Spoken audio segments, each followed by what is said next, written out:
Pretend like this pond dam's a trench for a minute. 1917 France, and you're a lowly officer in the French army. You have German machine guns above the trench, and you have poilus about to mutiny behind you with 8mm Lebels. And the only thing you have to protect yourself with is this little 8mm revolver.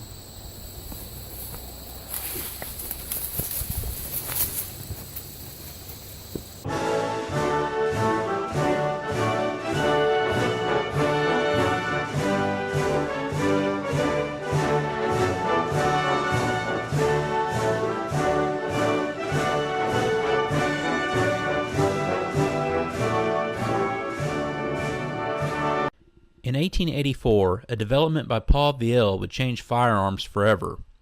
He developed a smokeless gunpowder called Powder B, which produced higher pressures allowing for smaller calibers and flatter trajectories.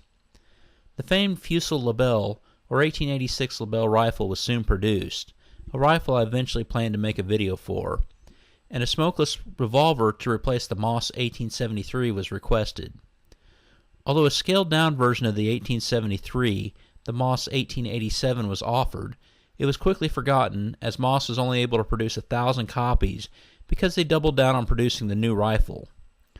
When rifle production became stable, Moss Inspector General Monsieur Richard took a shot at developing a revolver. The action commonly found on Colt double-action revolvers made its way to this new revolver, and instead of a singular loading gate, the cylinder swung out for quick reloading. It was chambered in the 8x27mm cartridge, as the barrel shares the same rifling dimensions as the Lebel rifle, which made tooling factories simpler. Looking out for common barrel tooling, though, cost this revolver some accuracy. The rifling with rifle-length barrels were very accurate, but the shorter 4 to 5 inch barrel did not work well.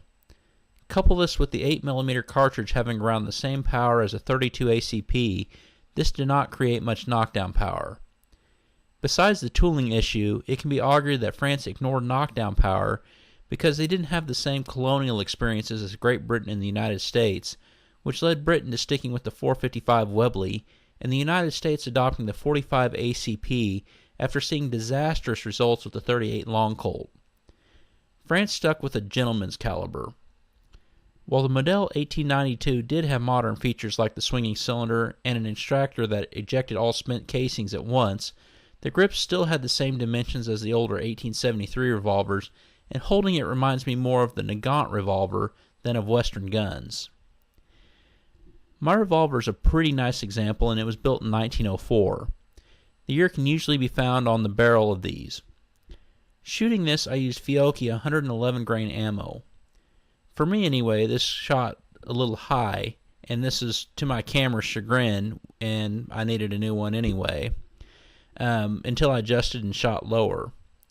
It wasn't too bad shooting 7 to 10 yards away, but I'm not sure I'd want to count on this to save my life from a German charging the trench with a bayonet fixed on his Gewehr 98.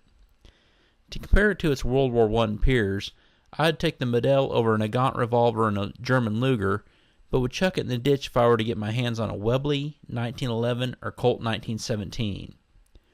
While the Modele's modern features give it reliability over the Luger and much quicker reloading over the antiquated Nagant, the knockdown power in the trench made it inferior to the British and American sidearms, and you have to remember, most officers were only armed with sidearms, so handgun reliability was much more important in the Great War than it was later on. If you like what you see, check out my other videos, comment, like, and subscribe. Also, check out my Facebook, Twitter, and Patreon links below. Thank you for watching, and as always, have a great day.